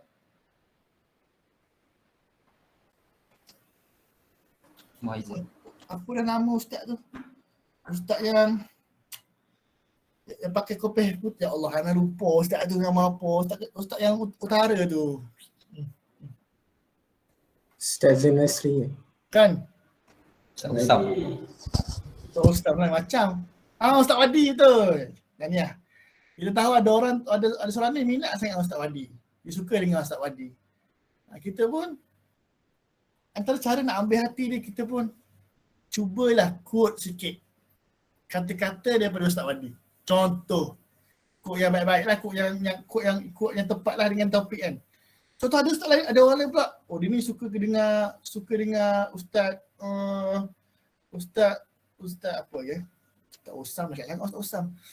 Ustaz apa ya? Ramai Ustaz kepala tiba-tiba tak keluar pula ni. Contoh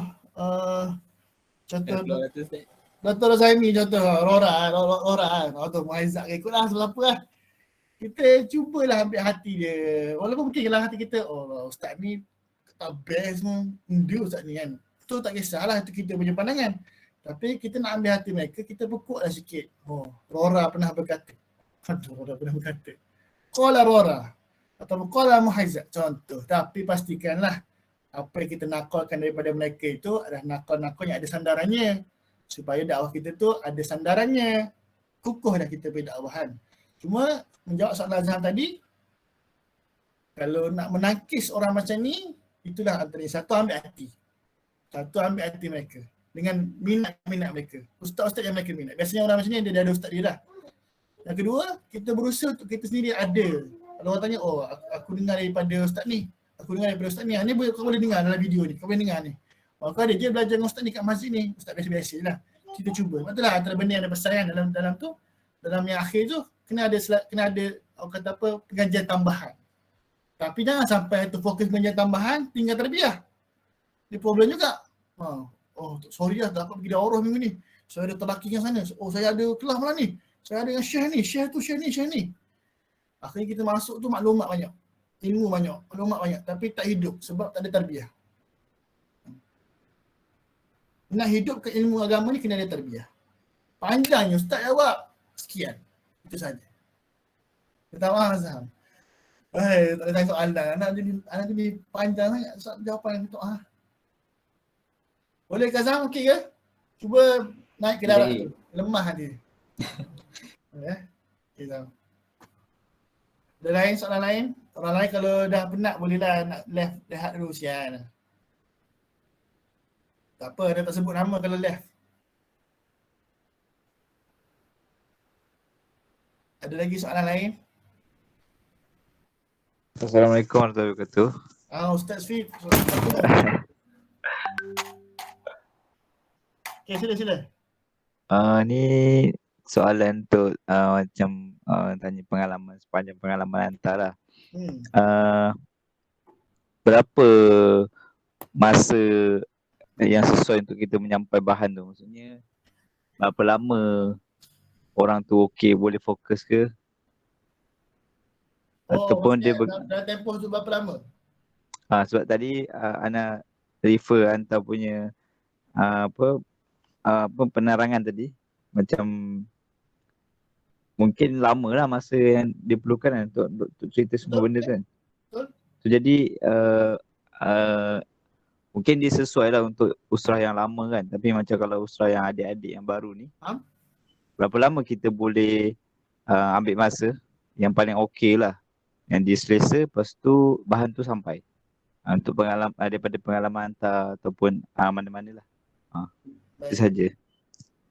Sebab tu anak Bismillahirrahmanirrahim. Betul lah anak ada sebut tadi.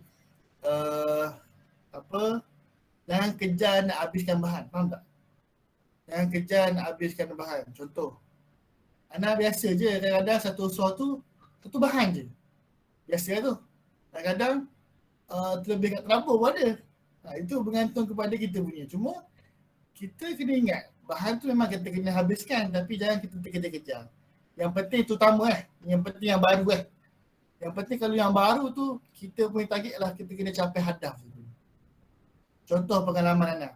Kalau Ana bila mana menyampaikan usul-usul yang awal, sebelum pergi ISK, Ana biasanya akan mulakan, Ana tak mula tafsir apa? Ana tak mula dulu dengan tafsir An-Nas ke dengan tafsir tak mula dulu.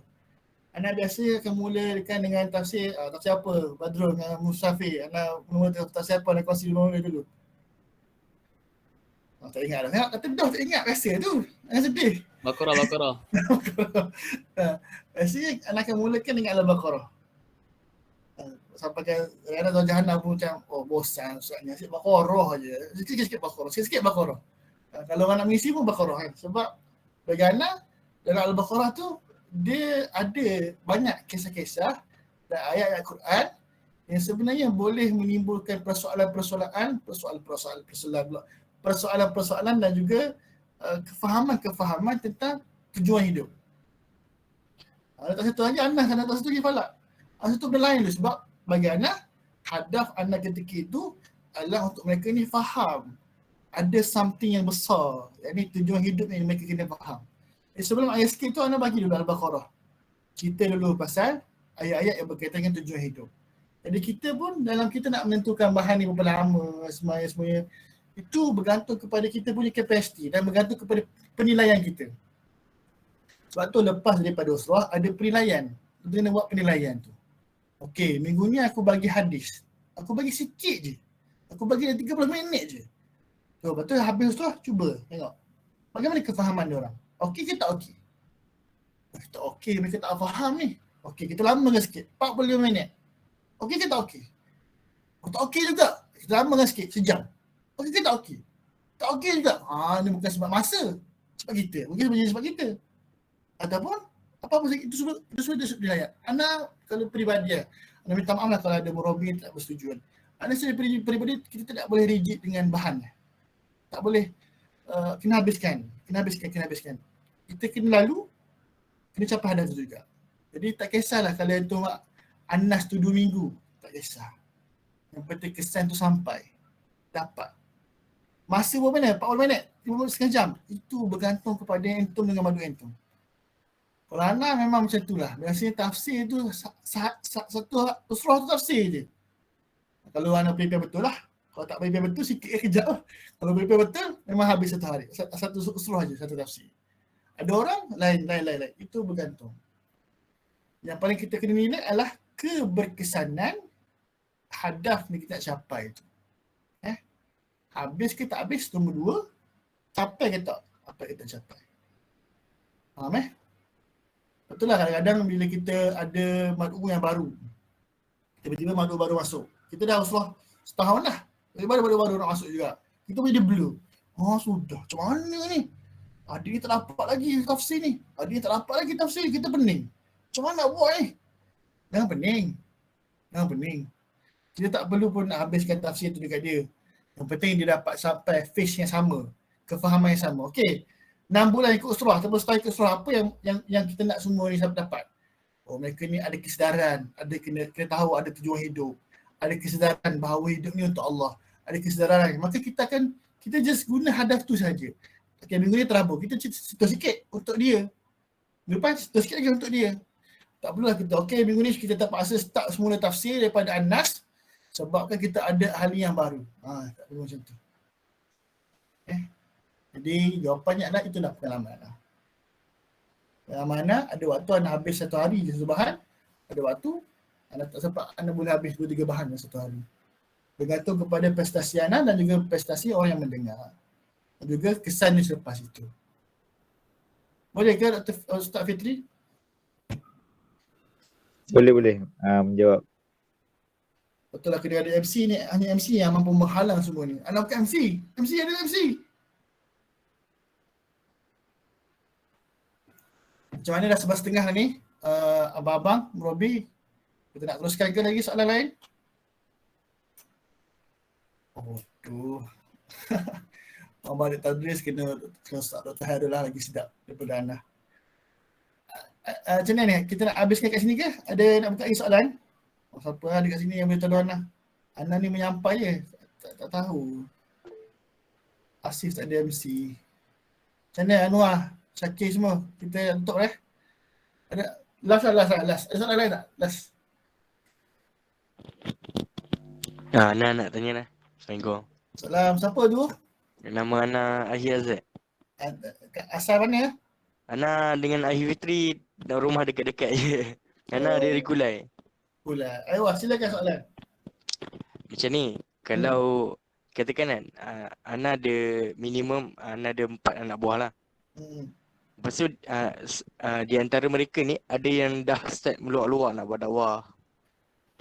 Lepas tu, ada yang di antara mereka ni masih mentarbihan, masih apa, tak mampu nak buat dakwah.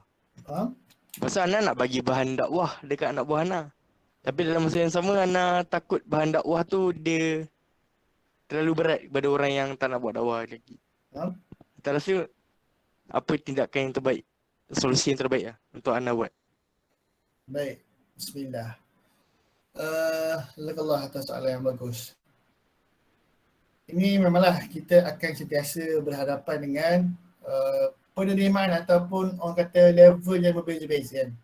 Dalam Al-Quran lah sebut kan, tanah ni sama tapi ada yang subur, ada yang tak subur, ada yang laju dan lain tak laju dan sebagainya.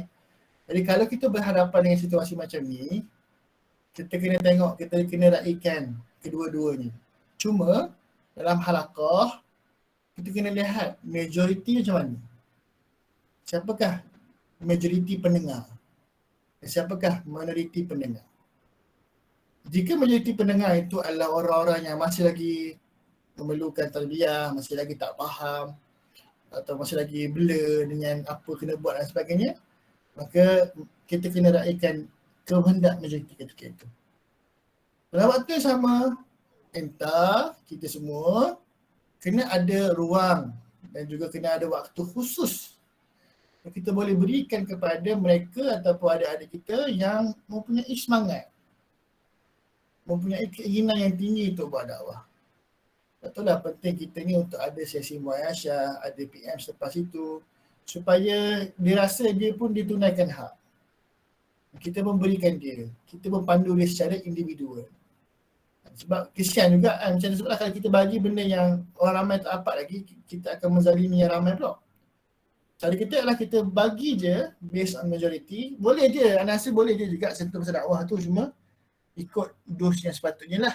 Cuma bagi mereka-mereka yang special ni, kita kena ada sesi yang lain lah. Sesi tu tak apalah, performance. Okey lah, lepas usrah ni, entah ada usrah juga. Entah seorang je usrah dengan anda lepas ni. Tak perlu macam tu. Dia macam boleh usrah apa pula kan. Kita just cukup ajak dia minum, kita bincang dengan dia, kita ajak dia datang lepak dekat RI, kita bincang-bincang dengan dia dakwah. Itu je, benda macam tu je. Dan anda nak nasihat lah, kalau kita jumpa, kita bertemu dengan adik-adik makhluk yang bersemangat macam ni, kita kena kontrol semangat dia. Kena kontrol semangat dia. Kita takut lah, kita risau. Takut semangat dia tu, kita cakap, oh aku dah ada makhluk yang boleh buat dakwah ni. Dakwah! Dakwah! Kita tak nak semangat tu. Kita nak dia buat dengan kefahaman. Jadi kita kena betul-betul konsep dia, betul-betul tengok dia balik. Betul tak dia faham? Ataupun dia ni semangat sebab benda lain. Kita kena betul-betul faham balik. Boleh ke akhi jawab ke soalan tu? Terjawab sungguh Jazakallah. Ya Ustaz, sungguh. Baik, wallahualam, daripada 52 orang, kita dah berakhir, kita dah tinggal 38 orang. Ramai jugalah yang telah memilih untuk berpisah dengan kita pada malam ni.